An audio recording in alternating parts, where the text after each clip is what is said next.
This episode explores chemical-free skincare and hair care using only plants, ethically sourced oils, and pantry staples.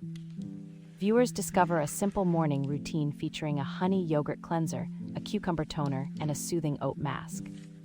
A studio-tested hair mask blends avocado with coconut cream and a splash of lemon for shine without harsh additives. Practical DIY tips cover patch testing, storage tips, and how to customize recipes for dry, oily, or sensitive skin.